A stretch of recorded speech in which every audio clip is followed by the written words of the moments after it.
Hello, hello, hello, and welcome to today's episode of Her Version. This podcast is dedicated to sharing stories of struggle to triumph, a platform that allows individuals to tell their truth in order to inspire and uplift others. I am your host, Sabrina Victoria. If you are new to this podcast, make sure you follow, like, subscribe, and share. Let's jump right in.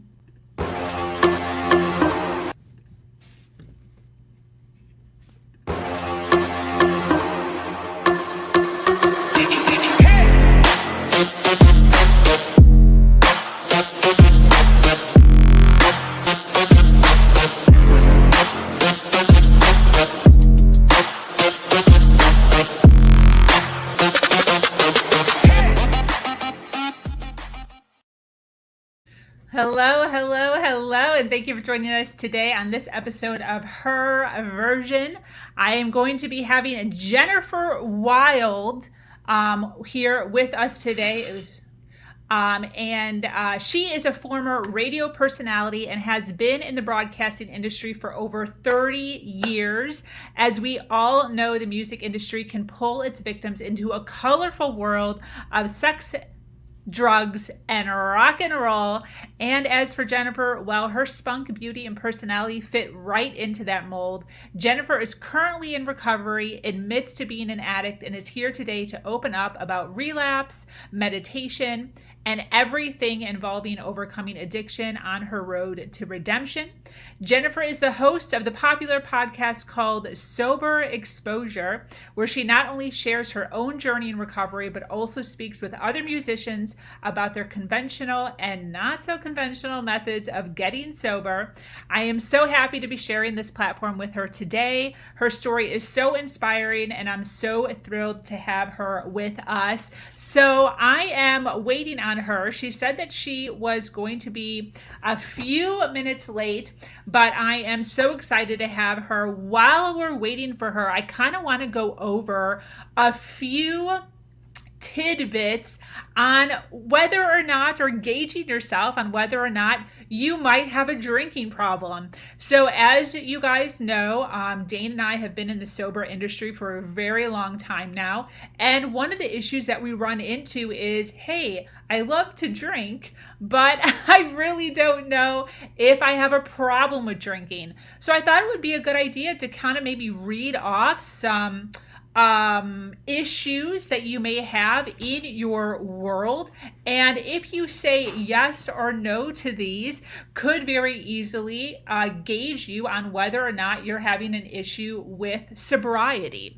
So if you are having an issue with sobriety and some of these do resonate with you, our phone number here is 1-800-410-6825. So the first one I want to talk about actually is, have you ever decided to stop drinking for a week or so, but then only lasted a couple days? Now, this is a big one for those of you that have done our 21-day no alcohol challenges. You could see pretty quickly whether or not you were having an issue with alcohol. So, if you're set out to do a week, 2 weeks, or in the 21-day course, 3 weeks, and you're having trouble even just going a few days, more than likely there is an issue with drinking. Another one that we come across quite a bit is people that bother you regarding whether or not you are drinking too much. So if somebody is talking to you about your drinking and it is upsetting you that they are bringing it up, more than likely, if it's kind of like hitting hard in your heart area, and you're feeling frustrated about it, more than likely you do have an issue with alcohol. So for those of you that are interested, we do host a meeting every Wednesday on Zoom. It's 8 p.m. The link is literally everywhere, usually Tuesday into Wednesday. Click the link for the Zoom. It's 8 o'clock p.m. every single Wednesday night, and we just talk sobriety. It's nothing crazy. Sober people are welcome. Sober curious people are welcome. People who are interested in sobriety are welcome. So listen, I have Jennifer here. She has arrived, and she is in our backstage, and I'm so excited to have her with us. She is, hello, girl. Hey, what's happening? What's up, Lady Marmalade? Oh. First of all, can I just tell you, I had no idea this was live. Well, welcome to the chaos. Yeah, how are you? I didn't know this was live. I thought we were going to record, and if I said something bad, we could stop and edit. And but that would be a lot of editing because I say a lot of bad things. So. No, that's fine, 100%. Hey, is that your real background? Where are you? Where am I? Yes. I'm in my house. Oh my gosh, I love that background. So yeah, cute. It's a background. That's what it is. Let's just call it a background. Let's call a spade here. It's an honest program. It's called a really good green screen. Okay. Well, I'm going to tell you, it's actually really good. I'm going to say it looks real, for real. Sometimes I like to kind of say that just to get people's actual their actual you just want to know if they're full of shit or not. Yes, their facial expressions, so I can kind of tell whether or not it's true or not. So how are you, lady? I'm all right. How was your weekend? The weekend was very eventful. I also have hey, if you're in the Palm Beach area and you need a pet sitter, I had like 10 dogs here. Usually I don't let that many. Yeah. I'm a pet sitter. Before COVID, it was like I was like the pet nanny for Jupiter. Like everybody would bring their dogs to me, or I would walk away, whatever. And then after COVID, it just all died down, And now, thank goodness, the world is coming back. I had a lot of dogs here over the weekend, so we had a lot of snuggling and a lot of licking. Yes. Which one was your favorite? Way. Which one was your favorite? My favorite's still always going to be mine. Yeah. How many do you have? 1, 2? I have 5? I have two. And it's sort of like when you have kids, you're like, do you have a favorite? Oh, there's some things I like in this dog better than I like in that dog. I have my little corgi right here. He's too heavy to pick up, but they all have their qualities. We'll put it that way. 100%. Yeah, as long as they're not pooping in my beautiful home, right? Yes. Then we're good. Yes, 100%. Well, listen, I'm so glad to have you here. You missed your beautiful intro, but I'm sure you know what you do. So 30 years in the industry, lots of sex, drugs, and rock and roll. You're spunky, you're beautiful, you got the personality that fit right in. And you're in the world of sobriety and recovery and all the goodness that goes along with that. And I'm so happy to have you here to kind of delve in. There are so many females that are in this same, challenged with this same exact story. And I'm so happy to have you here kind of being raw and real today with me. If you don't mind, kind of delve into broadcasting. You did that for a really long time. Do you kind of mind sharing that? And I'm still doing it. It's just different now because now we're doing it this way because this is the way that media has gone. But it all goes back to the sex, drugs, and rock and roll and being a teenager and growing up in Cleveland, the Rock and Roll Hall of Fame city, right like down the block from a hotel, this big Marriott. And when we were kids, we would ride our bicycles to this hotel because we saw the tour buses in the back. So we knew that when there was a tour bus and there was a band in town, that obviously they're staying at the hotel. So we were innovative to figure out that if we cut class and sat in the lobby all day, we'd get to meet our favorite bands. So just the rush of that is sort of what opened up the rock and roll, vibe in me. And it was like, this is the life I want. How can I make money doing it? Yeah. So I grew up in that hotel. We started riding our bicycles, and we get our driver's license. Then we get cars, then we get fake IDs. And the next thing you know, we're hanging out at the hotel lounge. And then when they would be done with the shows, the bands, Kiss, Def Leppard, Bruce Springsteen, you name them, they would be in that lounge, and we would be, me and my friends, underage drinking, trying to, get as close as we could to Gene Simmons and Paul Stanley. Yes. So, So fast forward, I mean, my radio story does have a lot to do with, my alcoholism. When I was in high school, graduating high school, all my friends were going to Ivy League colleges, Tulane. I had a friend that went to Yale. I mean, I grew up with some very my crowd. They were some very smart women, and that actually hurt me because no matter how much I tried, I'll never be able to go to Yale. Yeah, I could study and tutor, and I'm just not going to go to Yale. And so the crowd that I hung out with, it was just ironic. A lot of their parents were doctors and lawyers. My dad was a furniture salesman. So I'm not going to have the genetics that they have as far as intelligence goes, book smart wise. So that had a lot to do with my low self-esteem, seeing all my friends. So to make a long story short, they all go to the Ivy League colleges. I went to an Ivy League rehab in Minneapolis, because I was a teenage alcoholic. Yeah.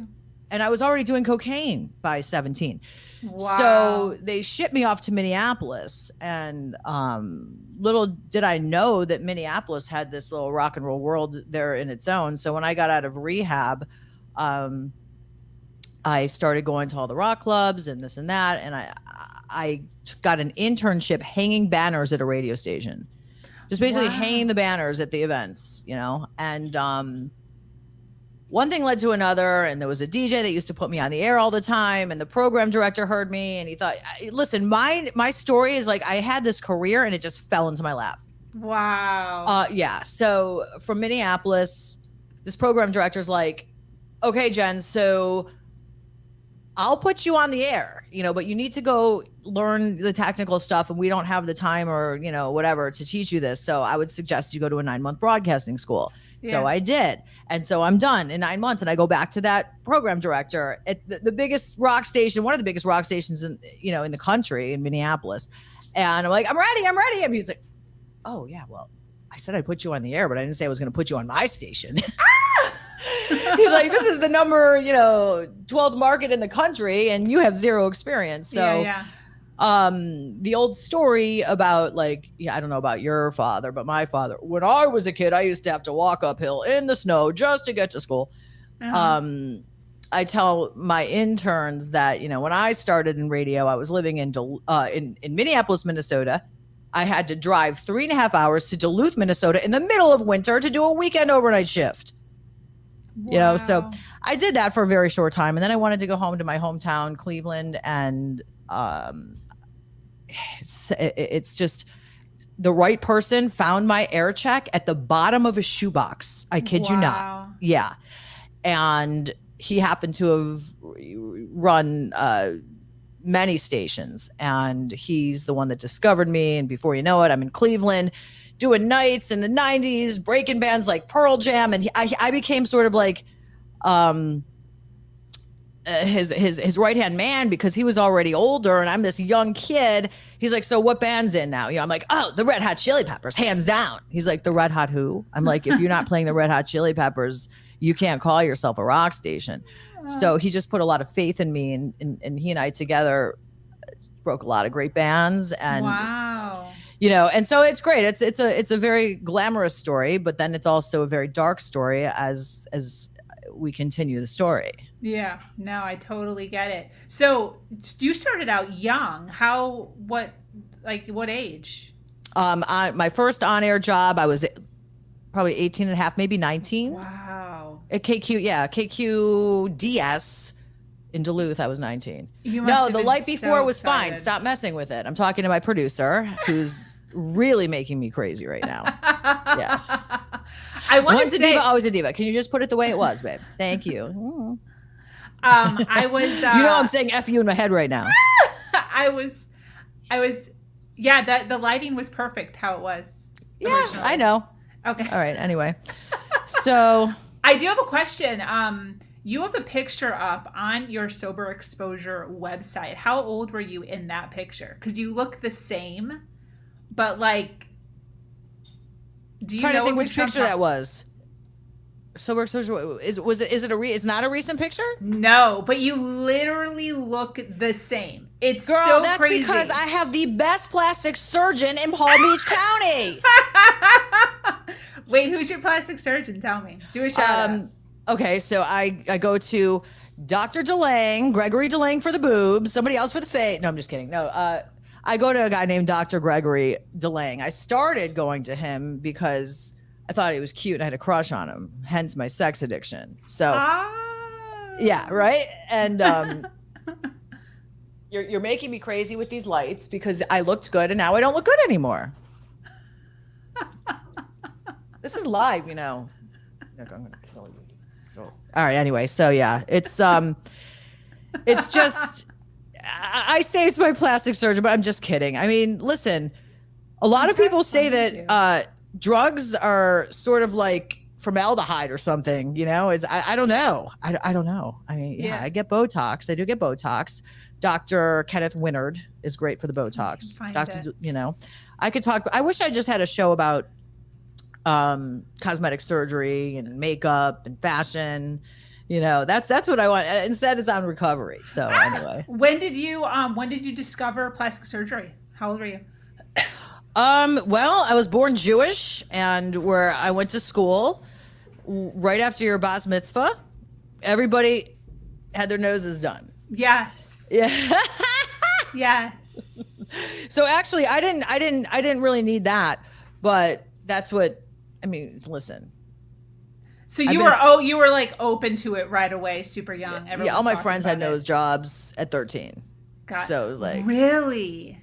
Yeah, literally. Wow. Well, I believe it. Yeah. Yeah. I mean, the message was always looking okay, but my high school had heated sidewalks. I mean, I didn't. Yeah. What? I didn't even know that was a thing. Well, yeah, in Cleveland it is, because God forbid we should slip and bump our little tushies. Yes. So yeah, I've been princessized. Is that a word? Yes. Throughout my addiction and in my life, but you know, I grew up a princess, and everybody had plastic surgery. So it's like, okay, where do I sign up? Because I hated the way I looked, but there was nothing I could do at that age. Yeah. So, you know, then I was working in radio and I had a doctor that, you know, gave me breast augmentation. And that could be a whole other episode about just what a mess that was. And especially for addicts and the pain pills. And that actually took me out once when I had my breast augmentation, and all the problems that it's caused and how sick it makes you and tired. And it only they don't tell you that it doesn't last long. So then, you know, maybe 10 years, you have to go back under the knife again, and they keep falling, and there's scars. I have like Frankentits. Anyway. Well, they look nice under a workout bra, right? They do. I saw your social media. You're looking fine. Yeah. Well, so, you know, I'm gonna get real. You asked me what you want to ask, because I know we're gonna get into eventually what the horrible thing is that's happened within the last. You can jump right in if you want. All right. So I'm the poster child for recovery. You know, I have my own recovery podcast, Sober Exposure, and I never claim to be an expert on my podcast. I always invite the experts to talk about recovery, and I just share my experience, strength, and hope. And I recently, I relapsed. So I'm just coming back. And, you know, it's really, what we need to do is we need to break the stigma of relapse. Thank you. Yeah. Wait, explain. Okay. So here's where I stand with relapse. And I just actually had a podcast about this. So the relapse happens way before you pick up, obviously. You know, like your behavior. I saw some of my behaviors were changing. I wasn't going to as many meetings. I made an excuse, well, I don't like this sponsor. So there's a lot of things that happen before the relapse. And I also hate the word relapse because it's a decision. It's not a relapse. You know, like when I was a kid and I had mono, and I recovered from mono. And then I went on a roller coaster and my spleen almost exploded. That was a relapse from mono, you know. I Yeah. made a decision to go back out and use. Here's where I have a problem. Okay. People measure who you are, whether or not you have anything to say, or everything is measured in the recovery community around how much time you have. Yep. And there's so much shame around relapse. Yes. You know, you go into a meeting and they're like, oh, you have to pick up a white chip, and then, you know, Yes. it's like, just can't we? And then they contradict themselves because it's like, just for today, but how many days do you have? Yep. Like, WTF? Yep. How many days do you have? But just for today does not go hand in hand. 100%. So, right. So what it does is it puts me in a tailspin saying, well, or this is what happened. Thank God my going out and using didn't last long, because I am a pro with this. No, I'm a pro at relapse. No, just it didn't last long. I got out of it, thank God. But it does prevent a lot of people from wanting to go and get sober again, just because of the judgment and the stigma and the, oh, you have to pick up a white chip now. You know, it's like I see Dane saying, yes, whoever wakes up first today has the longest sobriety, you know, and because I've spoken to people that have had, I mean, sure, you're still in your disease and you're still sick in the, you know, I don't want to say the first year, who knows? Everybody gets better and everybody recovers in their own time. Mm-hmm.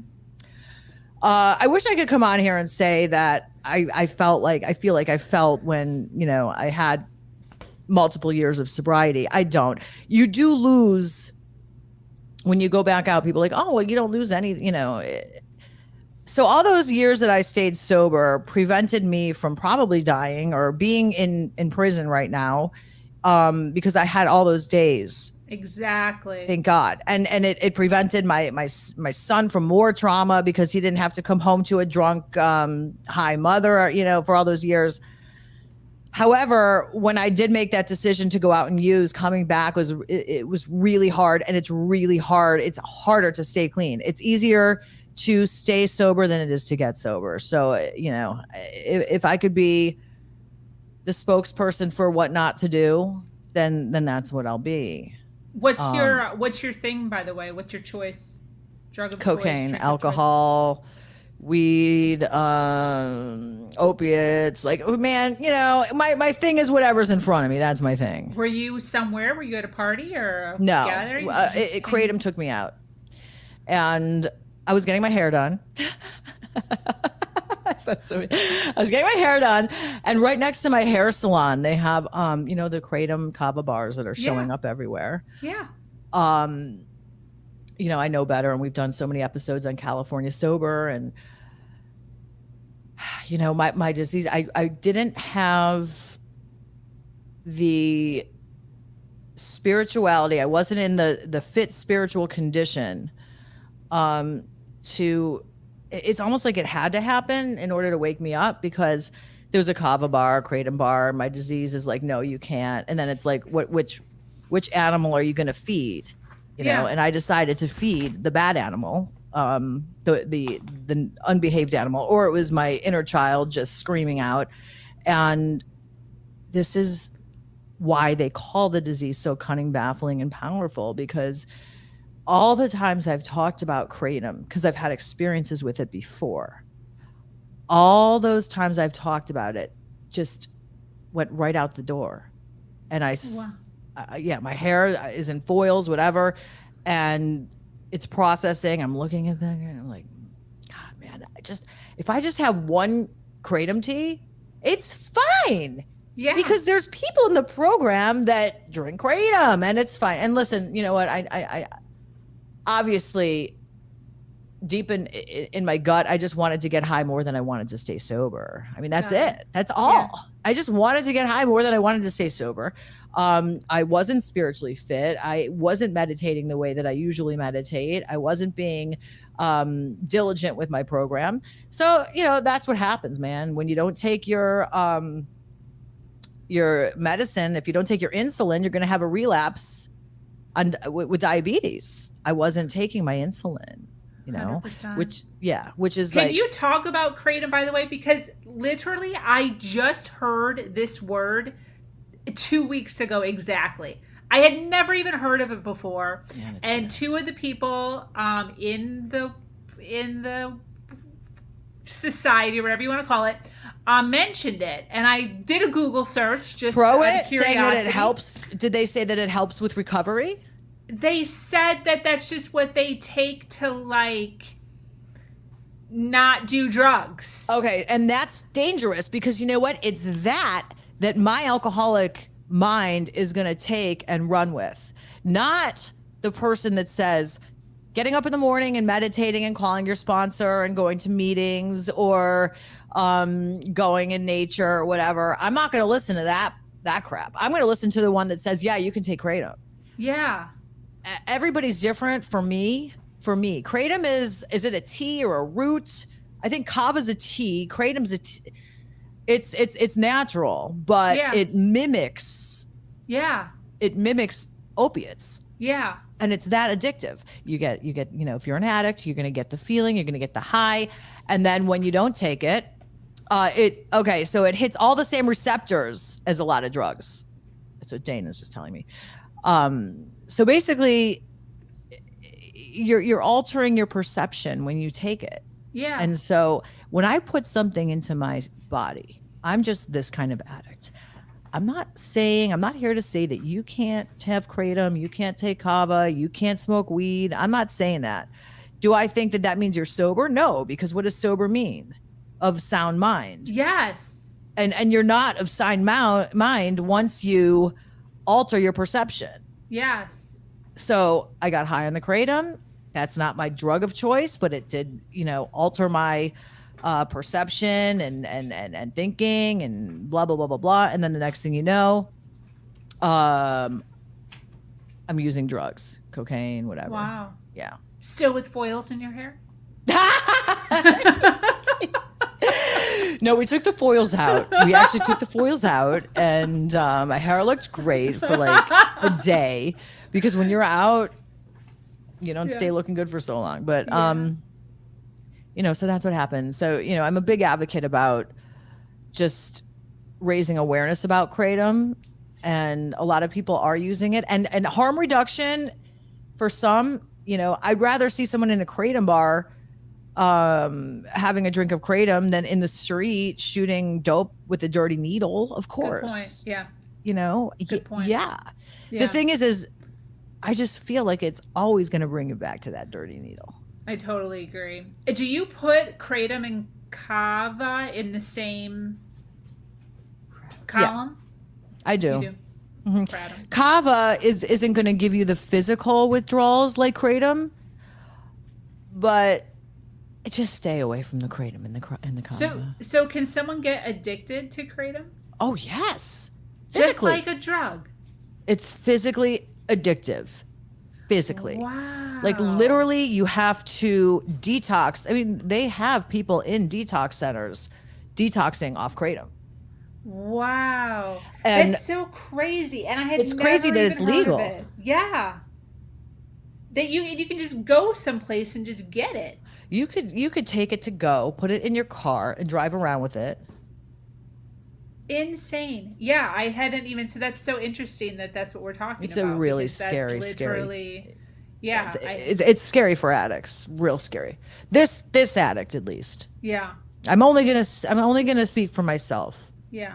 So as far as your perception on relapse, what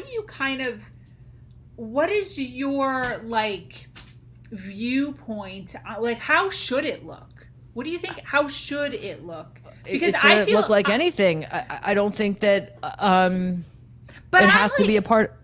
I'm very much like agreeing with what you're saying, as far as it's not supposed to be viewed as the way it's viewed in AA. So how should it be viewed? How should it be viewed? In my opinion, it should be viewed at, well, first of all, I don't like when people say it's part of recovery. Thank That's you. ridiculous. Yeah. Relapse is not a part of recovery. But how should it be viewed? It should be viewed the same way that if I was walking on ice and I slipped and fell, you know, I'm going to help you up. Let's take care of your cuts and bruises and let's move forward. Yeah. Yeah. It's definitely a wake up call. And it's really hard too because, like I didn't think about smoking weed for years.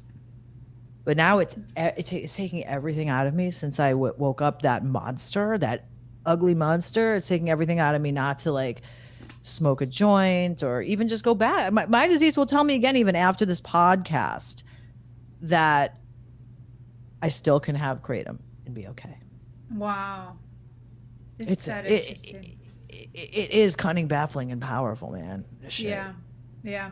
I use this analogy a lot and I get a lot of slack for it because it's so juvenile compared to what, you know, I guess sobriety actually is or drug use actually is. But I use the scenario of working out. If I was on my way to doing a performance for high athletic and I was all cut and you know how they do all the stuff with the Yeah. physique Ripped. and I had been working out for 3 years trying to win a medal on a stage and I come in and I had a slip up and I tell my trainer, hey listen, I had a slip up last night and I had not just one donut but I had two whole donuts and I ate them.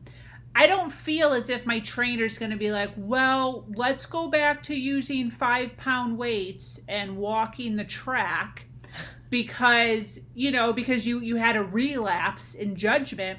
He's just going to be like, dude, do a couple more laps and a couple more reps and we're freaking moving on, we're moving forward. I And like I that. get that it's not life and death, but I feel like it's very similar to that, you know. Yeah, it is. It is. The only thing is ugh, I'm sorry, I'm having headphone issues. Actually, I'm having hair issues. Your hair looks great. Um, I do like that analogy. I do. I like that analogy. However,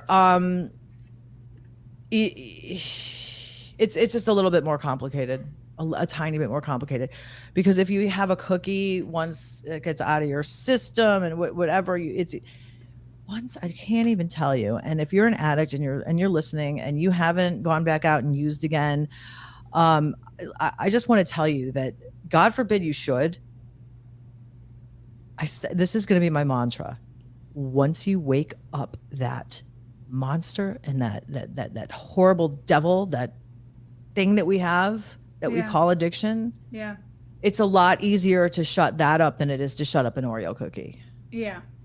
But Exactly. the fact about let's just do some weight and move on. Yeah, that's all I can do. What the hell can I do? Sit here and Yeah. friggin', yeah. What can I do? Yeah. I'm not I going to just count my time. I'm going to say today I'm sober. I'm not going to count my time. And then maybe when I wake up and I have 2 years again, then I can say I have 2 years. But otherwise, it's going to cause me so much anxiety if I sit here and be like, Yes. oh, I just relapsed. Oh, I only have a month. Yes. I just don't think that's fair. I feel like somebody should come up with another thing to explain that or to get people to admit or restart again because I feel like it's such a negative. It's literally such a negative. It's totally what you did or what individuals do is in your circumstance is totally different than just flying off the rails for 2 years and then trying to get back on. If you're just talking a day, two, a week, I don't think that it should be punishable. And I say punishable because it feels like a punishment to have to go back up and say I have 30 days. I don't think that that's fair. I don't care how much time I have. I just care that, I'm of a clear mind today and that I'm not putting anyone else at risk on the roads and that I'm not putting my son at risk for more trauma. And I just don't care. Yeah. I don't. I lost a lot of people that aren't listening to my podcast anymore because they're like, I'm not sober. I don't care. Makes sense. I don't care. Do you want to answer Dane's question? I'm trying with the microphone or the speaker. It says, "What are your thoughts about connecting the opposite?" What is that? Connecting being the opposite of addiction. Oh. Thoughts about being connecting opposed to.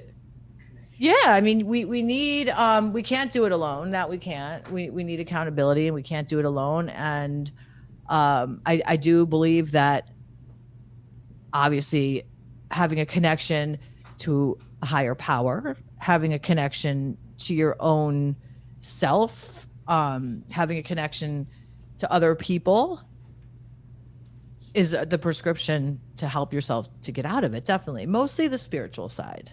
Yeah. Because no human here I'm going to talk, but there's no human being that could relieve us from this. If there was, my mother would have done it years ago. Yeah. Right? Yeah. Definitely. And my brain sometimes can be so distorted that I can't help myself by myself. Mm-hmm. I need to reach out to others, and I need to reach out to God, and I need to meditate, because that's where I get my answers. Meditation is really important to me. Yeah. And I stopped meditating, Really? Kind of. I mean, yeah. I don't want to say I stopped meditating consistently. Yeah. I used to meditate consistently, twice a day, actually. What does meditation look like for you, for those that are interested in possibly doing something like that? I love that question. Well, I have all different types of meditations that I do. Self Reiki, which is a whole other thing. When I'm on my game and when I'm my best version of myself, I wake up in the morning and I go outside in nature in my little backyard. And sometimes I'm really into like singing bowls and tuning forks and sound healing. Because auditorial stuff is what I really connect with, music and stuff like that. So we have any singing bowls in here? Nick, you want to grab me a singing bowl? So Tibetan singing bowls really saved my life a lot. So I connect those with my chakras, balance the chakras. Now I'm getting a little woo-woo on everybody. No, but please do. Yeah, and sometimes I'll do a guided meditation. I'm gonna give my buddy another plug. His name's David G. J.I. David G. J.I. He's helped me so much with just teaching meditation because he modernizes it. He knows everything. I mean, Sanskrit, you name it. But he'll start you with a little guided meditation, and every day it'll be something else, maybe about gratitude or starting the day or meditating on who you are on the inside. And then he'll put you through, because I believe that you need to sit in stillness and silence for meditation. So then he'll put you through stillness and silence, and you could do it for 5 minutes or you can do it for a half an hour. If you only want to do it for 5 minutes, then you can fast forward to what he calls the meta moment, which means like just a beautiful thought. And so he'll be like, okay, well, now we get to our meta moment, and every day there's a different meta moment. So he's my favorite person to meditate with virtually, but you don't even, like just getting a mantra, any kind of mantra, and just connecting with your third eye, and then breathing in, love, out, and just the mantra, and sitting there in silence, you get so many answers. Wow. Because, if you haven't noticed, it's hard for me to shut up. So, like, when I'm meditating, like they say that prayer is asking God or the universe or your higher power, and meditation's where you get your answers. Oh, I love that. Yeah. So, I've never heard that. All right, can we see? Yes, I can see. Oh, let me take this off.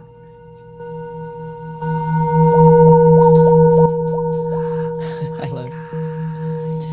And so this one is a Tibetan singing bowl. Yes. I also have crystal singing bowls that are aligned with every chakra. And there's just, listen, we could have a whole episode. I'd have to be sitting somewhere else and just talk about what these bowls can do, because these bowls could do more than any bowl of weed could ever do. Is this because of the sound?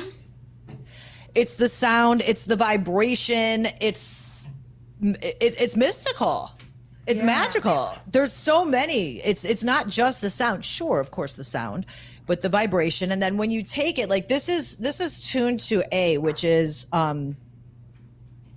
it's the third eye. That's what this frequency is attuned to.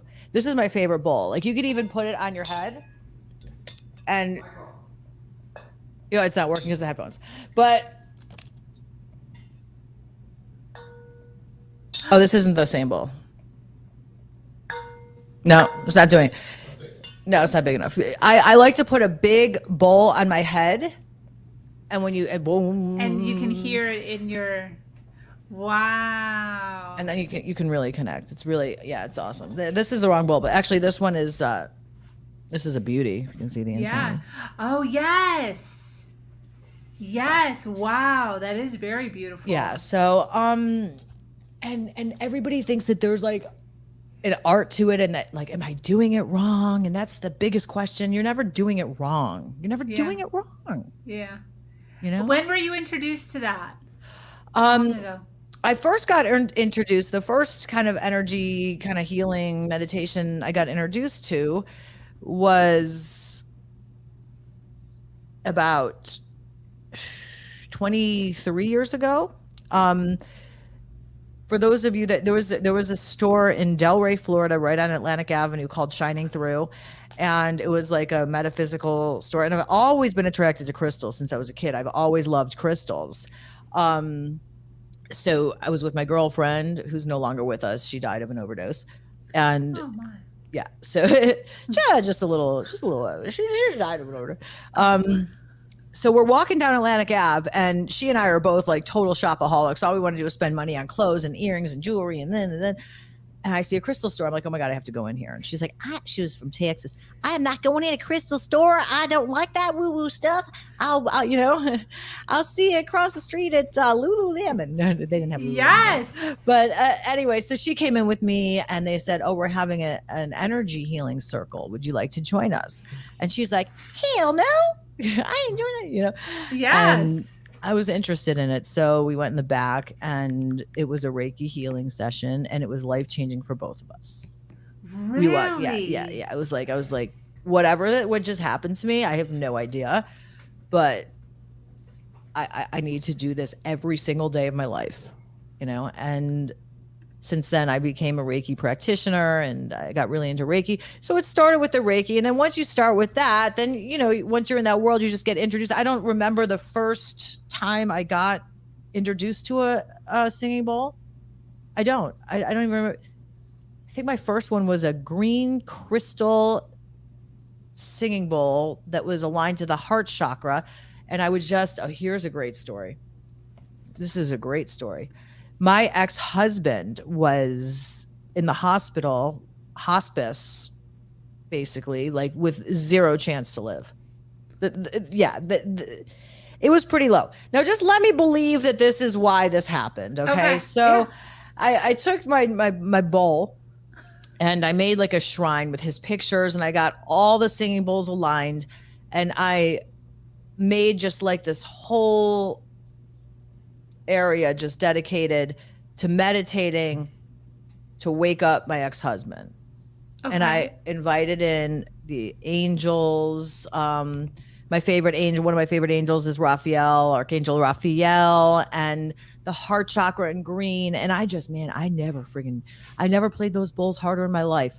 And I was just in it, and I was feeling it, and the energy. And then here's something else David G teaches, is like to take your heart and just like have it connected to someone else's heart for healing. And I was just throwing him healing energy, And the next day there was a miraculous change, and he's alive and well and yelling at me and calling me a bitch today. Wow. Thanks to you. I like to think it was thanks to the, angels and the energy and all that, but some people are going to call me a kook. Did you tell him you did that? Yeah. He laughed. Did he like you for a second? He doesn't buy into any of that shit. He's not down with the woo-woos. No, but I felt it. I felt the energy. I felt him. I felt spirit. He was almost crossing over. And I feel like that so many people were were praying and meditating, and it was just everybody just gathered together, and he made it, Wow. So Wow. Well, good for him and good for you. yeah. Thank But yeah, goodness. these bowls, they're great. I recommend them to anybody that has a hard time with anxiety. And if anybody has any questions about them, like I said, there's no right or wrong way, but where to get them, how much do they cost, da, da, da. Yeah. I'm not selling anything. I don't sell them. I should, but you're more than welcome to. I'll talk about these all day long. So Yes, reach yes, out. yes, yes. Reach out, Miss Jennifer. Hey, I Yeah. want to ask you, with all of the whole journey, I guess, that you've been on, why is sobriety so important to you? Because I really don't like confinement, and I don't think I would do well in prison. Um, I don't think that my son would do well without a mother, Yes. especially having to live that his mother's legacy was dying a horrible, tragic Yep. death. Yep. Um, and there's just no other way for me to live. Yeah. I can't. I wish. I wish. It's, it's. No, I don't wish. I don't wish. I don't wish I can get high. I wish the compulsion and the desire to use was gone. Yeah. And it was for years, but because I woke it up again, I have to fight it now every single day. Wow. And things like coming on here and meditating. I already meditated today because I was ready for a nervous breakdown, and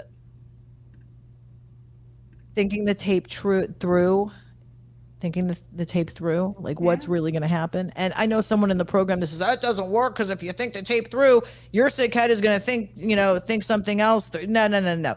If you want to use, just think about how you felt the last time. Yeah. The last time you got high. Yeah. Go back to that time. Yeah. Meditate on that feeling. That's what I've done. Really? Yeah. And that works. Yeah, the despair, the shame, the physical elements. I mean, just how bad it is on you physically. My last bout out there, I almost saw someone die. And the progression of the disease, like when they say that you pick up right where you left off. Come on. I started at 12 o'clock noon drinking kratom. By midnight, I was in some strange guy's apartment. He's doing drugs and he has a grand seizure, hits his head. There's blood everywhere. And I'm like, oh, good.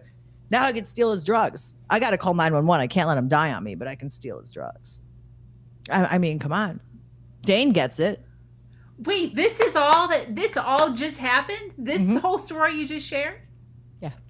Oh my gosh. Did you call 911? Of course. Yeah, I waited till the ambulance came. Made sure that he was okay. And stole his drugs. Oh my.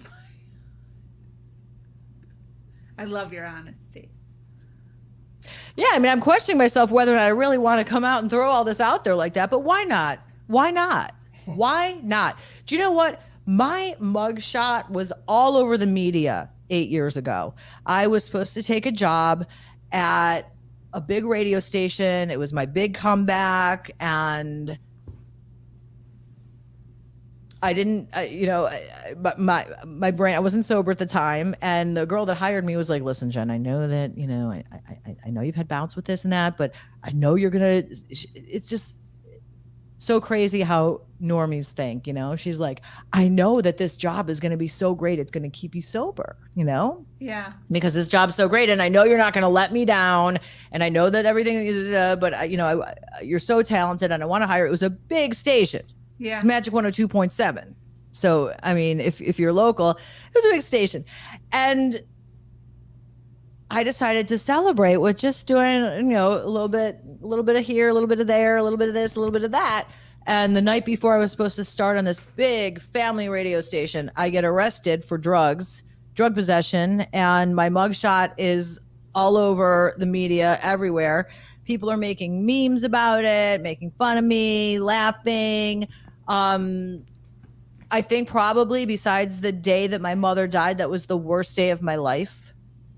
Wow.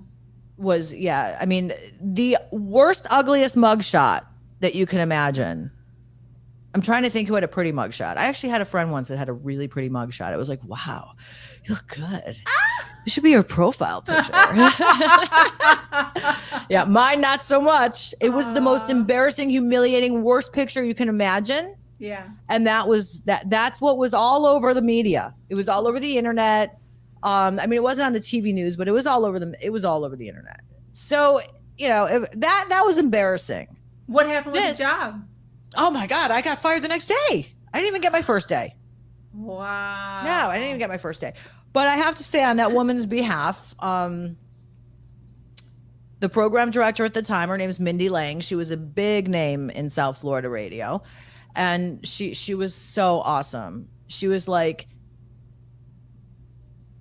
she shouldn't have been that awesome. She should have been like, fuck you, Jen. I just gave you, the shot of a lifetime back getting your career. Yeah. And you just like friggin' just smacked me in the face. But instead she was so sweet because she didn't really get it either. She's like, I'm going to sign you up for yoga. I think you need yoga. Oh, no. Did you take the yoga? We did take a yoga. We did it together. We took one yoga class together probably 3 weeks after, once I recovered from all of it. She bought me a package. She freaking did. Nothing to do. She bought me a whole package. A yoga package is what, like $200, right? Yeah. Yes. I think she got me like 12 sessions. Wow. I love you, Mindy. Aw, Mindy. Wow. I love Mindy.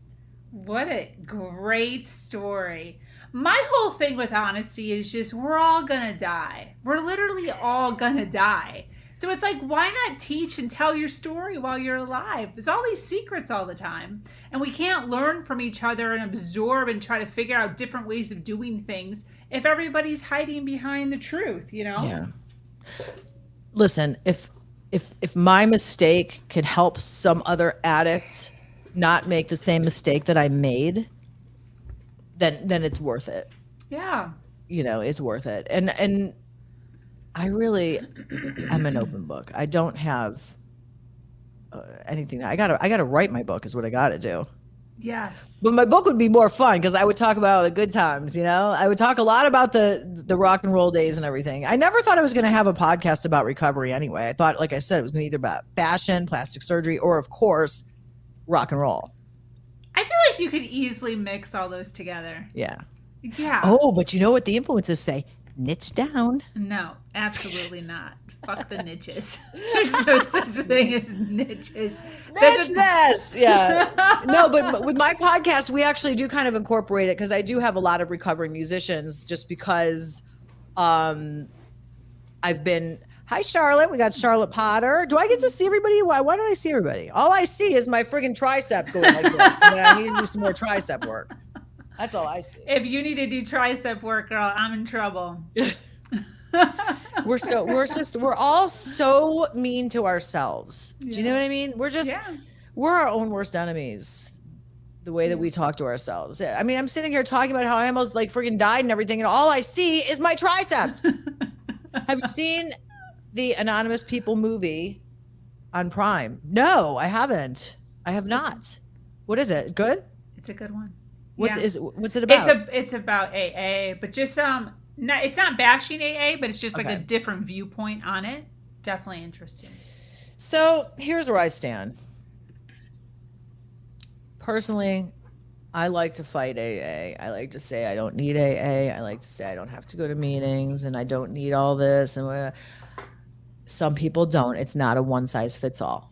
What I've learned is that I need complete abstinence. That I need. And unless I'm being held accountable, I don't want someone to ask me how much time I have and all that bullshit. No. I just know that when I stay sober, it's when I'm going to meetings on a consistent basis. I don't know what it is. I don't know what the magic is. I had a therapist once. He was real woo-woo. But just the whole energy of walking into a meeting, and even if it's just that, even if it's just all the energy of all the alcoholics joining together with the love, I don't know what it is, but my experience is that AA for me is when I'm my best version of myself, when I'm going to meetings. Yeah. So absolutely. Absolutely. What's one thing that you've learned through your sobriety journey that if everyone knew it, their life would change? Yeah, that's a really hard question.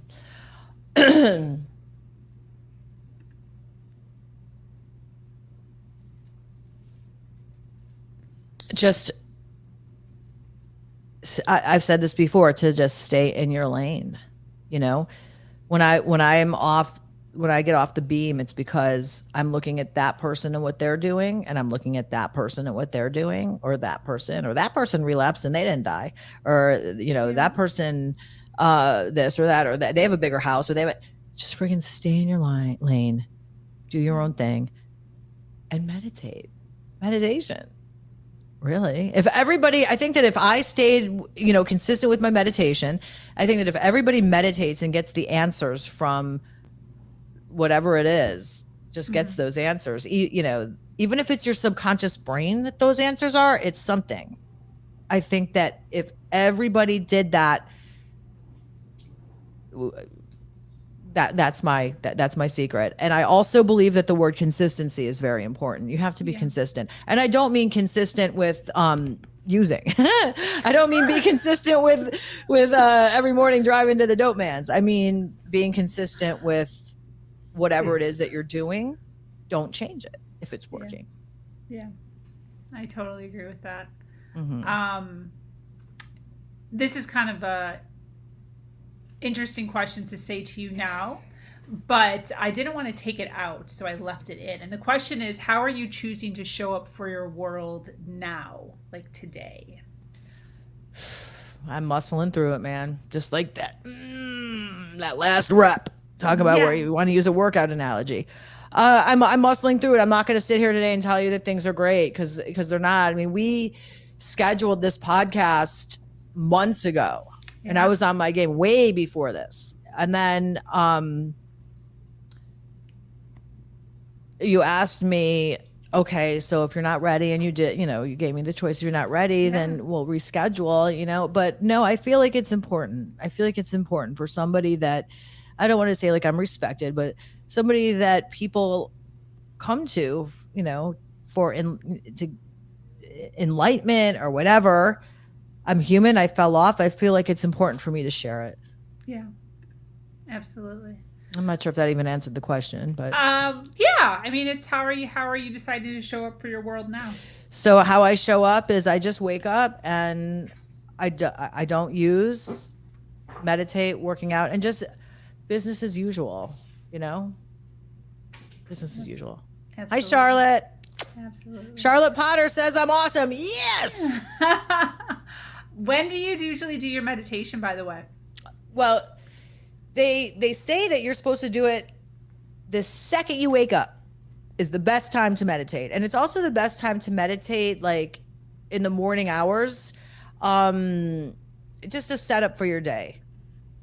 In a perfect world, that's when I do it. When I get up, I like to allow myself time. Does that always happen? No. Like today, I meditated when my roommate was actually in the shower. We work on a project. He was in the shower. I didn't meditate this morning. I got up a little late, so I did it then. But just like I said, consistency.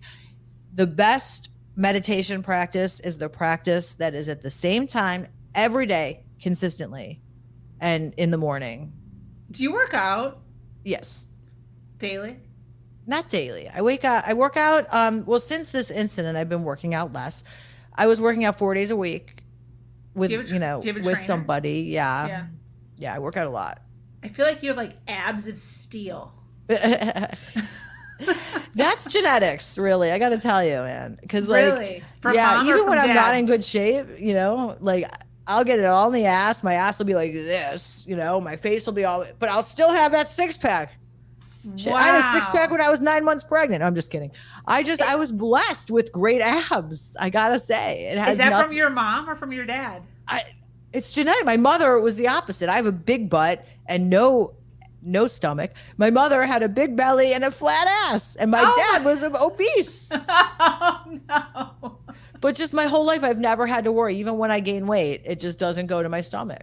It just goes elsewhere. Wow.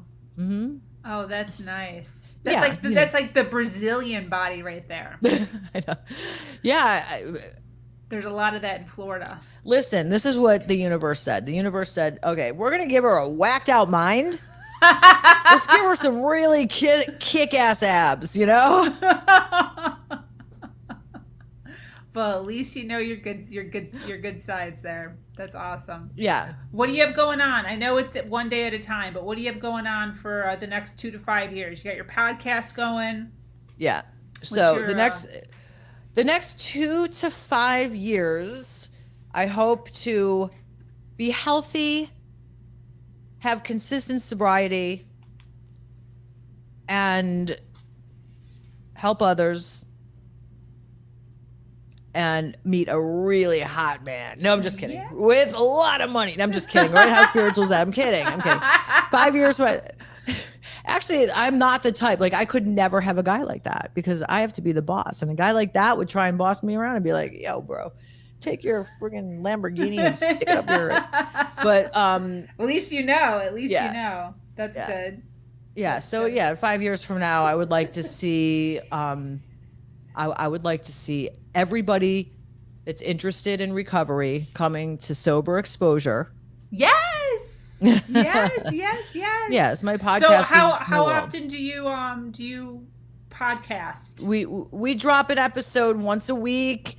We drop it on Mondays. So yeah, you have all week. let me put the link. What's the link? What's it? It's Sober Exposure. It's soberexposure.show. Soberexposure.show. Is that right? Yeah. Yeah. And, you know, it's like I said, we don't only talk about drug addiction. We also talk about everything else: food addiction, shopping addiction, sex addiction, music. We do. We have, you know, just because that's who I am, obviously I'm going to resonate with, you know, people that are into that. So we've had some great fun musicians on the show. Yeah. And I really just, in 5 years from now, my goal is to be peaceful. Absolutely. I think that's everybody. Yeah. That's Sober, great. peaceful. How old's your son, by the way? He's 16.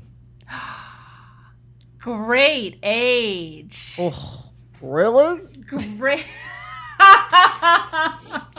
It's another thing, like parents always say, just wait, you're going to get it all back tenfold when you have kids. And oh, have I.